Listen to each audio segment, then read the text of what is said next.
દેશ વિદેશમાં પ્રખ્યાત વઢવાણી મરચાંનું નામ આવે ને એટલે આપણને તો રાયતા વઢવાણી મરચાં જ યાદ આવે, પણ આજે આપણે આ જ વઢવાણી મરચાંનો ઉપયોગ કરી તમે ક્યારેય પણ નહીં ચાખ્યો હોય ને તેવા એક અનોખા અને અલગ જ મસાલા સાથે વઢવાણી મરચાં બનાવીએ. અને ઇન્સ્ટન્ટ બનતા આ વઢવાણી મરચાં એટલા બધા સ્વાદિષ્ટ બને છે ને કે તમે એક વખત ચાખશો ને તો બધા જ ભરેલા મરચાંનો સ્વાદ એક તરફ રહી જશે. બનાવવાની શરૂઆત અહીં મેં 100 ગ્રામ લીલા વઢવાણી મરચાં જે નાની સાઇઝમાં આવે છે અને સ્વાદે મોળા હોય છે તે લીધા છે. લીલા મરચાંમાં આ રીતે ઊભો લાંબો કટ ચપ્પુ વડે લગાવી લેવાનો છે. મરચાંમાં કટ લગાવાઈ જાય ને એટલે ચમચીની પાછળની સાઈડથી અથવા તો બટર સ્પૂન વડે આ રીતે બધા જ બીજ છે તે મરચાંમાંથી કાઢી અને અલગ કરી લેવાના છે, જેથી મરચું અંદરથી ચોખ્ખું થઈ જાય અને અંદર મસાલો ભરી શકાય. અહીં હવે આ જ રીતે એક પછી એક બધા જ મરચાંના કટ કરી બીજ દૂર કરી લીધા છે. તો હવે આ મરચાંને આપણે સાઈડમાં રાખી દઈશું અને વઢવાણી મરચાંને ભરવા માટે એક અનોખો મસાલો બનાવી લઈએ. જેના માટે અડધો કપ ચાળેલો બેસન લીધો છે, તેને એક પોળા બાઉલમાં ઉમેરી દેવાનું. હવે બેસનમાં 1/4 કપ ખાટું દહીં ઉમેરવાનું, સાથે અડધી ટીસ્પૂન મીઠું, 1/8 ટીસ્પૂન હળદર પાવડર, 1/4 ટીસ્પૂન લાલ મરચું પાવડર, 1/4 ટીસ્પૂન ધાણા જીરું પાવડર, સાથે અડધી ટીસ્પૂન તેલ પણ ઉમેરી દઈશું અને એકદમ સરસ વિસ્કર વડે બધું મિક્સ કરવાનું, જેથી મસાલા દહીં બધું બેસનમાં એકદમ સરસ મિક્સ થઈ જાય. થોડું એવું મિક્સ થઈ ગયા પછી અડધો કપ પાણીમાંથી જોઈએ એ પ્રમાણે પાણી ઉમેરતા જવાનું છે અને વિસ્કર વડે બધું વિસ્ક કરવાનું અને બેટર બનાવશું. વિસ્કર વડે વિસ્ક કરવાથી બનતું બેસનનું આ બેટર છે ને તે ગાંઠા વગરનું અને એકદમ સ્મૂધ બનશે. ધીમે ધીમે અડધો કપ પાણી ઉમેરી દીધું છે અને બધું જ મિક્સ કર્યા પછી બનેલા બેટરની કન્સિસ્ટન્સી અહીંયા જુઓ, બહુ વધારે પતલી પણ નહીં અને બહુ વધારે થીક પણ નહીં, તેવી મીડિયમ રાખી છે. પણ આ બેસનના કાચા બેટરમાંથી આપણે મરચાં નથી ભરવાના. તેના માટે હવે ગેસની લો ફ્લેમ પર જાડા તળિયાવાળી કઢાઈ ગોઠવી દીધી છે. તેમાં 3 ટીસ્પૂન જેટલું તેલ ઉમેરી અને ગરમ કરવાનું છે. ગરમ થતા તેલમાં અડધી ટીસ્પૂન જીરું, મીઠા લીમડાના પાન અને 1/8 ટીસ્પૂન જેટલી હિંગ ઉમેરી વઘારમાં થવા દઈશું.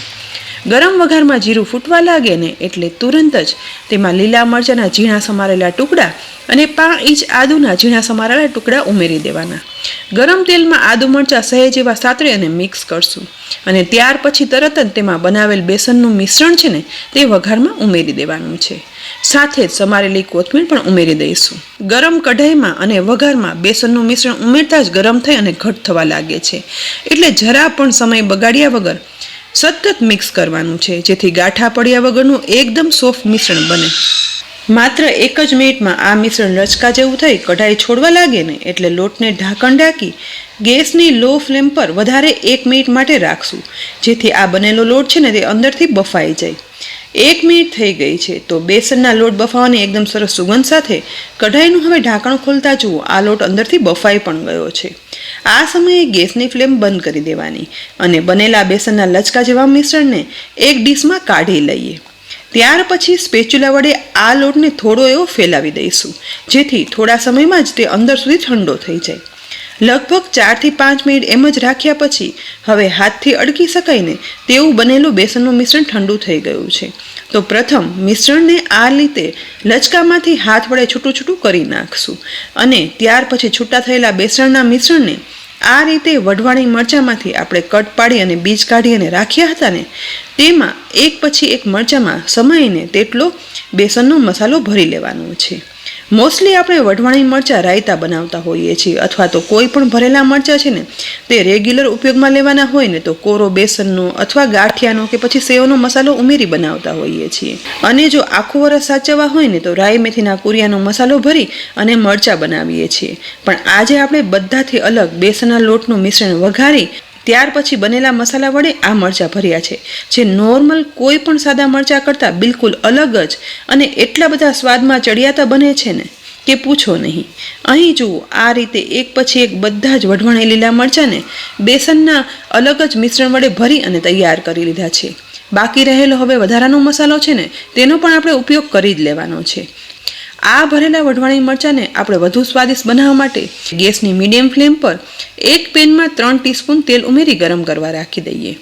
તેલ ગરમ થઈ જાય ને એટલે તેમાં અડધી ટીસ્પૂન રાઈ, અડધી ટીસ્પૂન સૂકા મેથી દાણા, 1/8 ટીસ્પૂન હિંગ ઉમેરી દઈશું અને વઘારને સહેજ એવો ચલાવી મિક્સ થવા દઈએ. સહેજ જ વારમાં ગરમ થતા વઘારમાં રાઈ ફૂટી ગઈ છે અને મેથી પણ ગોલ્ડન બ્રાઉન સતરાઈ ગઈ છે. તો આ સમયે બેસનના લોટ ભરેલા વઢવાણી લીલા મરચાં વઘારમાં ઉમેરી દેવાના છે. બસ મરચાં ઉમેર્યા પછી ઉપરથી માત્ર અડધી ટીસ્પૂન ખાંડ ઉમેરશું.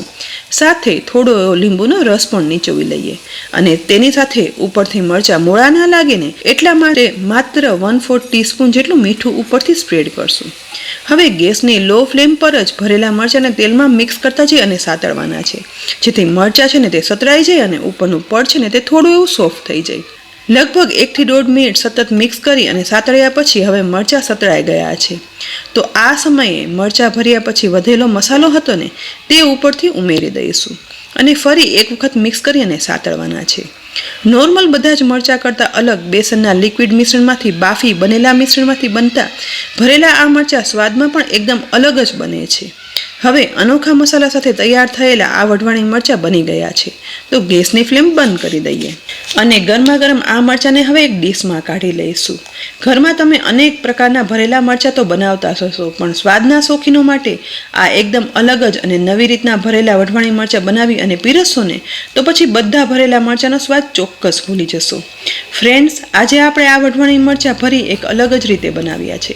તમને આ રેસીપી નવી તો છે જ, પણ કેવી લાગી કોમેન્ટ બોક્સમાં લખી અને જરૂરથી કહેજો. સાથે તમે બનાવજો પણ ખરા અને આ રેસીપી નવી અને ઉપયોગી લાગી હોય ને તો લાઈક કરી અને શેર કરજો. સાથે જ અમારી યુટ્યુબ ચેનલ સબસ્ક્રાઈબ કરી અને અમારા ફેસબુક પેજને લાઈક કરી અને ફોલો કરજો, જેથી આવી અનેક અવનવી અને ઉપયોગી રેસીપીના અપડેટ્સ તમને તુરંત જ મળી જાય. ફરી મળશું ઉપયોગી રેસીપી સાથે. ત્યાં સુધી આવજો.